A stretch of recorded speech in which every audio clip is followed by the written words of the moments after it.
In a political moment, begging for fresh ideas, Congressional Candidate Nate Blouin joins us to discuss sustainability, taxing ultrawealth, and how young voices stepping into power could reshape our future. Let's get into it. I want to introduce my guest, Nate Blouin, and he is a new candidate for Congress in Utah. And Nate, just tell us about yourself and what motivated you to jump in. Yeah. I'm a little worried my dog's going to hear your dog and then get into it there, but we'll see. Yeah. Hey, I'm Nate Blouin. I represent Senate District 13 in Utah. So I live in Mill Creek and represent areas in the Salt Lake County area. I've been in Utah for 16 years. I actually moved out here from New Hampshire to ski and to be close to the public lands. We've got just incredible access here in the Salt Lake City area. And we've got trails and mountains and of course, some of the best ski resorts in the world. And so it's been really a great place to live, but it's been tough for people to make ends meet in recent years. We're hearing about affordability issues all over the place. We've actually been out talking a lot about childcare lately here in the area. The county has some childcare facilities they operate, and they are talking about closing them. And people, are really upset that those resources might be going away. So trying to bring more of a focus on things like that so that people are just able to, rent a good house and put good food on the table and send their kids to a safe place for childcare. And it's not easy these days for people to get by. So I have a couple of questions that one you talk about on your website about taking on Trump, MAGA, and Democratic complicity. And I don't disagree with you on the complicity thing at all. But do you have a real plan for how you're going to move the Democratic Party, which, accepts corporate donations? You've committed to not doing that, which is excellent. But do you have a plan for how you're going to shift the old guard and so forth? Yeah, we're going to beat them. I beat a 36-year incumbent in 2022, and it's important to have young people running for office. And as far as this campaign, I think one of the things I've focused on is telling people that, like, on day one, we've got a nice facility out in West Valley City, Utah. We've not had any congressional reps, I don't think, who are willing to go out and actually do oversight, which is a power that members of Congress have to go into those facilities and make sure that people are being treated humanely if they're being held there. So, like, that's just one example of, I think, something that we could do with elected officials in Congress who are more willing to go out on a limb and use, the wide range of authorities that we have. So that's a piece of it. I think as far as the money in politics and that sort of thing, it's frustrating to see how much of an ear that the big corporations get by donating it to the party, to candidates. And it was exciting to swear that off and not take corporate money, APAC money. Here in Utah, we actually don't have contribution limits for the legislative level. So people will be $50,000 from some of these companies, and never been that money's never been there for me. So we'll keep pushing people in the right direction.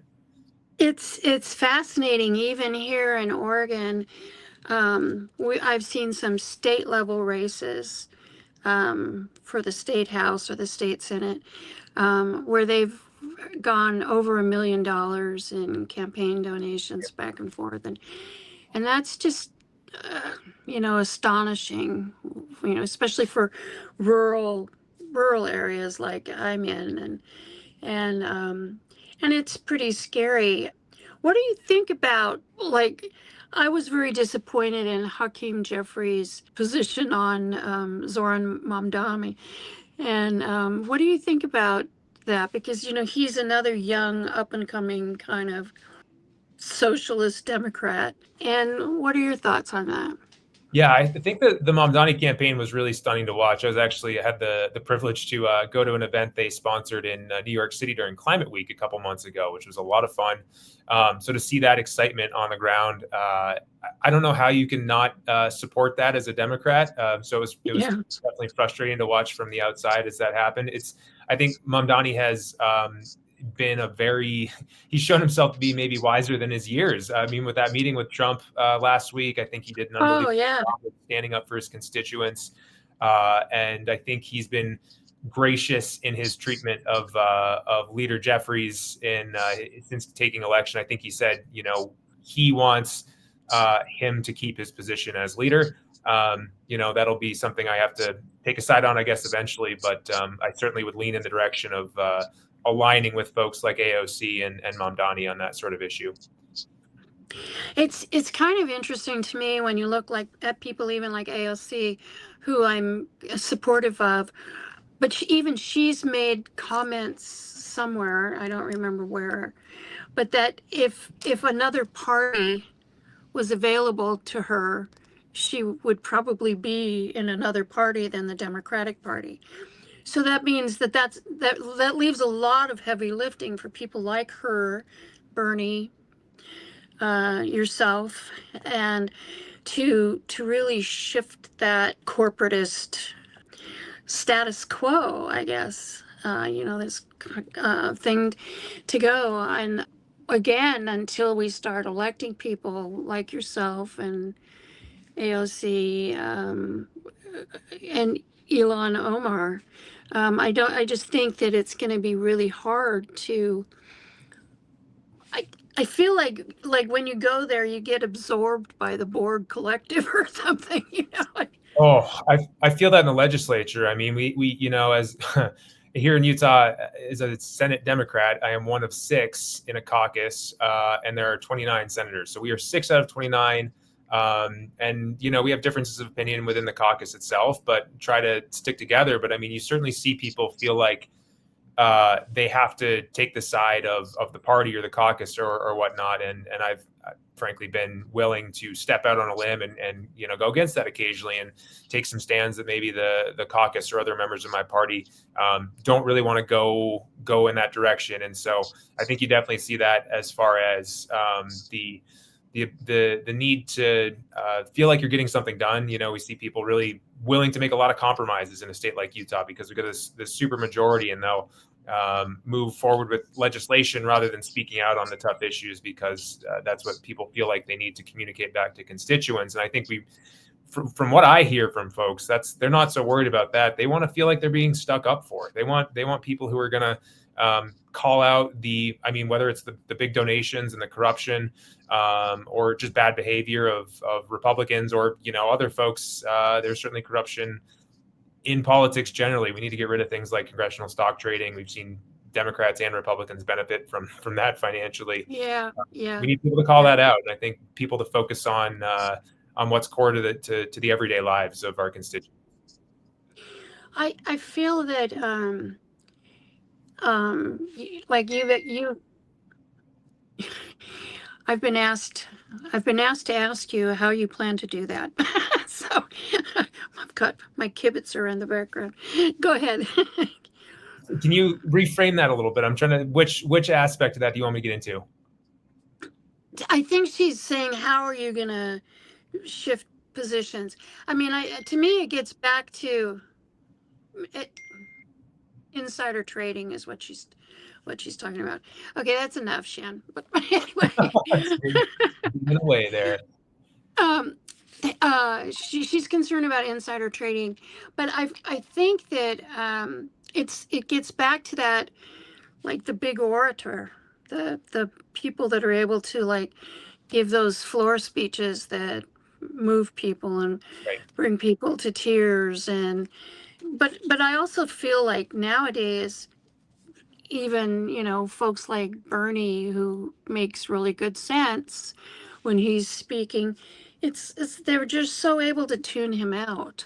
I don't understand how that works, but if you want to answer the insider trading thing, go ahead. And What then Yeah, I think the Mamdani campaign really speaks well to it as far as how they mobilize voters. And we've got to be willing to go out and find voters who are disaffected, who don't always vote, who maybe haven't ever voted before, especially young people, and give them something to dig into, give them some opportunities to actually feel like government is working for them. Because here in Utah, at least, we hear seen polling that shows that people are just feeling like their elected officials in the state are completely disconnected and not listening to them. I think that was the phrasing of the question that showed up in this poll, is just people feel like their representatives are not listening to them.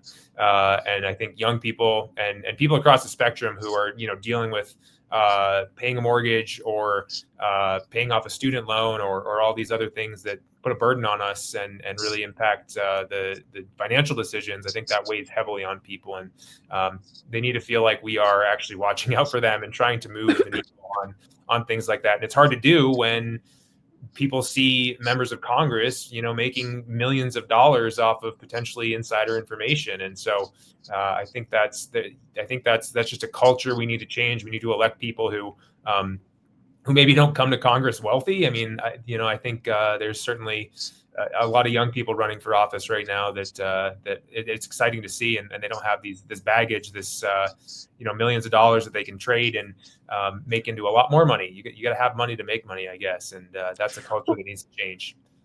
And I think there has to be consequences when it does happen. Again, getting back to that Borg collective absorption thing, I think anyone with the best intentions can go to Congress or go to the State House, and then lobbyists are there and they're working you over. We had a local state senator for a while, and he I had a conversation with him once, and he said, well, yeah, but he had an opposing view. And I said, well, where did you hear that? And he said, this lobbyist I was talking to, and so Yep. here was this lobbyist who had more sway with him than this group of us of his constituents. I see that all the time. Yeah, that's a real thing. I mean, from my perspective as a legislator, I'll meet with lobbyists, but I always take that with a grain of salt, right? Like you've got to Yeah. double check what they're saying, because I've been misled before, right? You see information presented, and I mean, lying with statistics is, if you know what you're doing, it's not that hard. So you got to make sure. And they obviously have a specific goal in mind, which isn't the greater good. No. And so that kind of complicates it. Let's move on to economic justice, which is, I've been a social, environmental, economic justice advocate for quite some time now. And you talk about reining in AI-driven price fixing and private equity monopolies. And what kind of regulatory tools do you believe Congress should revive or strengthen? And how do you feel about taxing billionaires? I mean, the last part of that's an easy question. I ran a bill last year that would have. So here in Utah, we pay for education with our income tax. All of our income tax goes to the education fund. So I ran a bill that would have added a 1% tax on top of the existing income tax, and it would have been separate. So like if they lowered the other income, the regular income tax, it wouldn't have affected this. So 1% additional for people making over $1 million a year. It would have raised $150 million or so for schools. It also would have made the EITC refundable. So it would have, I think, put about $65 million back in working families' pockets. Of course, that bill didn't make it out of committee.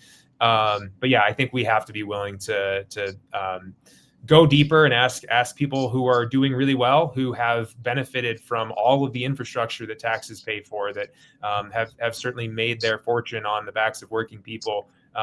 They pay some money, but I think they can do more. I think that's a common perspective. Yeah. I think the question should be like, how far down do you go? Is it like, do people making $500,000 a year need to pay more? Is it 300, whatever? It's not just billionaires. Like, if you just focus on billionaires, I don't know that we're going to get all the way to where we need to be, but there's plenty of people who are doing very well that I think can do more. And they're doing well off the backs of the social infrastructure that's paid for by the and average taxpayer. and physical infrastructure, and roads and airports and That's all what I those. mean. Yeah, Yeah, yeah, yeah. exactly. Yep. Um, I recently was introduced to, and I have not read it through, but Andrew Carnegie's The Gospel of Wealth. Oh, And and in short, this is really short, his opinion is that he's big on philanthropic stuff, Carnegie Hall and the right, libraries and all that. But he felt it was really important that the wealthy be able to determine how the money was spent. That it was that they had some God-given divine prescience or something, that made them better at it. right. And of course, he was a terrible employer. I mean, he was just brutal to his workers. But it's kind of a mindset, though, that prevails to this day. Yep. So it's something I want to dig into deeper, but just to kind of help me understand how people Yep. how people like that continue. And I think that I mean, I think a strong parallel to his position would be Elon Musk, who is also a horrible employer based on. Horrible lot of things. Yeah. Yeah, yeah. He's one of my favorite people to pick on. You know, economic justice to me can't exist without environmental justice. I don't think I don't think you can separate the two. Even in your economic discussion, that you said, you don't really use the word sustainability. And sustainability does have like a negative connotation amongst certain factions. I don't Yep. know, Yep. Right. for lack of a better word. So I understand stepping away from it, but I feel you know without sustainability, if we define that simply as providing for the needs of the present without stealing from future generations. And to me, sustainability today, based on our regulatory structure and so forth, is just an enormous act of resistance. I mean, effectively, sustainability is illegal in Interesting. our. Well, think about it. I mean, I don't want to like veer you off of your no, no, no. thing, but when a community, for example, can't say no to damaging development, Data centers. data centers, LNG terminals, and so forth, or even like, why can't we grow hemp? Yeah. I mean, nature's kind of gift to the planet. Oh, Uh, we need some help with that in Utah. We're using 70% of our water on alfalfa. So uh, right, we right. need some better crops to be growing there. Yeah, and hemp is Trump just recently, or the CR bill that they prohibits hemp again. That's right. Yeah, I saw something about that. I don't know the details. So why? I mean, literally, it's a gift. It's a Yeah. gift to the planet, and can do all these things in a more sustainable way. But then it's harder to capitalize on it. Yep. So so if you would address the sustainability issue a little bit and how you might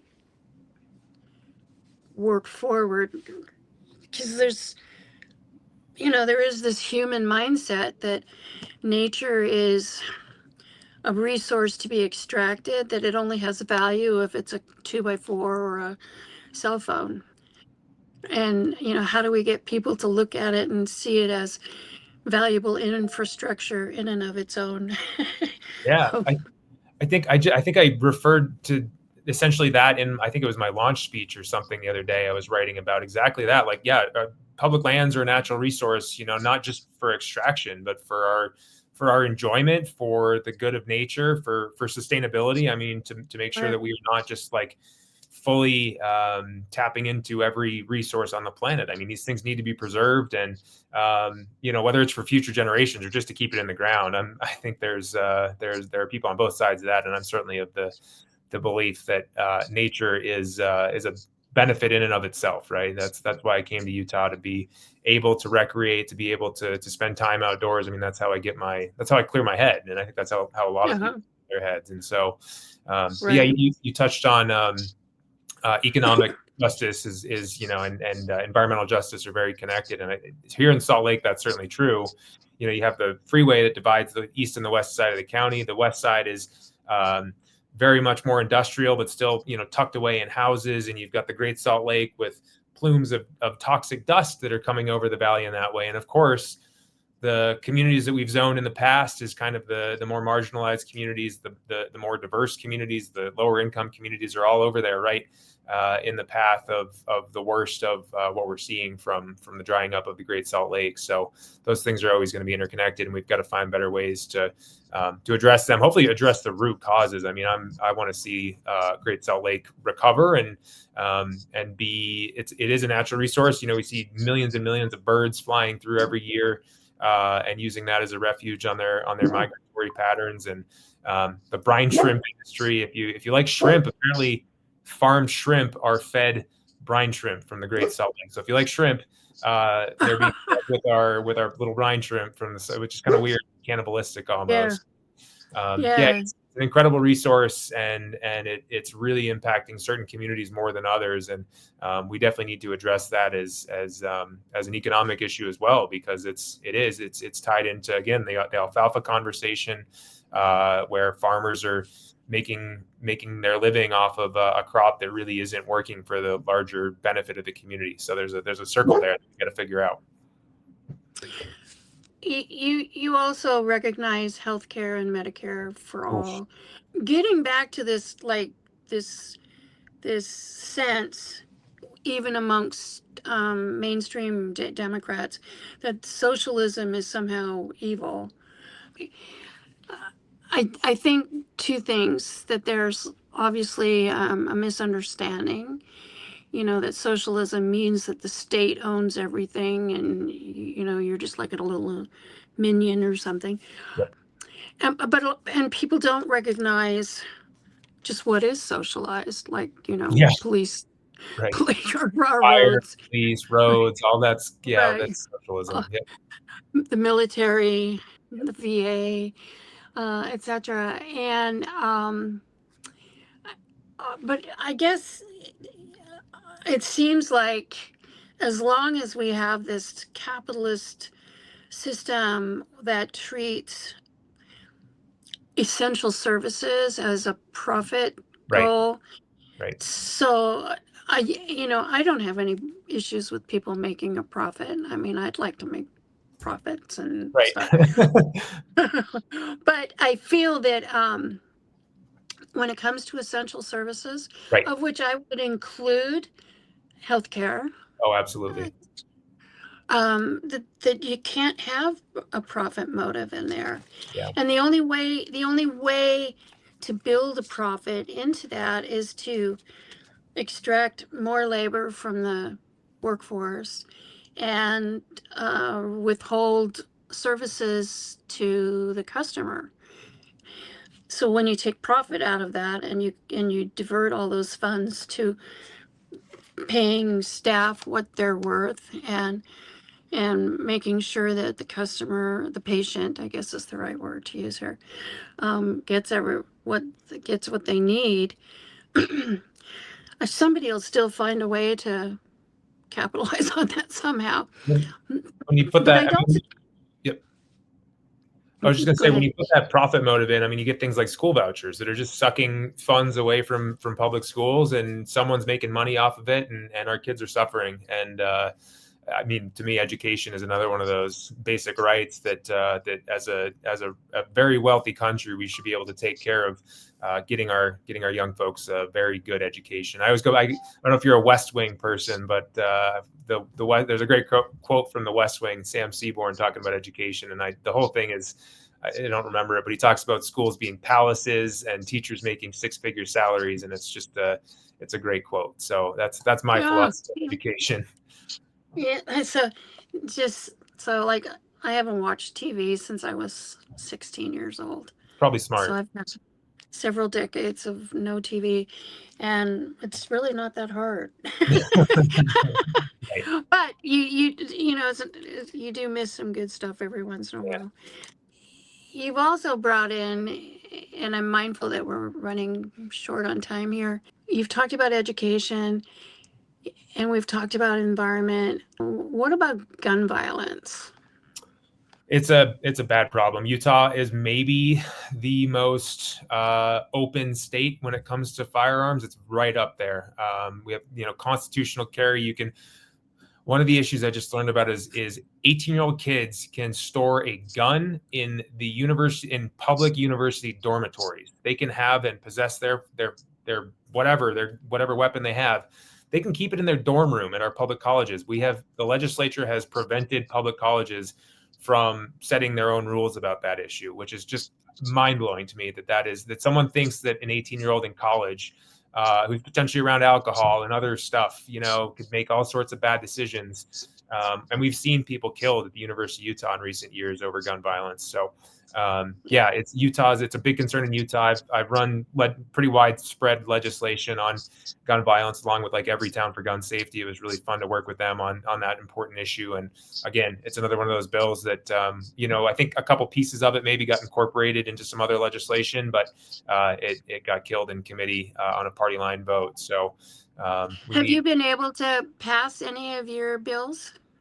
Nope. No, I tend to run some pretty progressive stuff, and I'm outspoken. So you do see some of the Democrats, actually most of the Democrats are passing some bills. I just argue that I think we are sacrificing our voices in order to pass legislation that is not meeting the moment, right? We need some real changes, and the Republicans again have the supermajority here. They can basically pass what they want to pass and kill what they want to kill without any sort of compromise. And so if they are passing our legislation, to me, that means it's not a compromise. It is just them steamrolling us and trying to keep us quiet. And I'm not real happy about that. Sure. Well, we're running up on the time limit, and as my helper is commenting over here, the dog I'm talking about. Sounds like a big dog. He is. He's a 140-pound mastiff. Oh, no. Okay. Yep. So he's a big boy. Nice. Nate, it's been awesome talking to you, and I'd kind of like to follow up in the not too distant future, if that's okay with you. Yeah. We can keep you updated. All right. And I will follow what's going on. I know that one of the things you need to do is raise money. Do you have a website? And yes.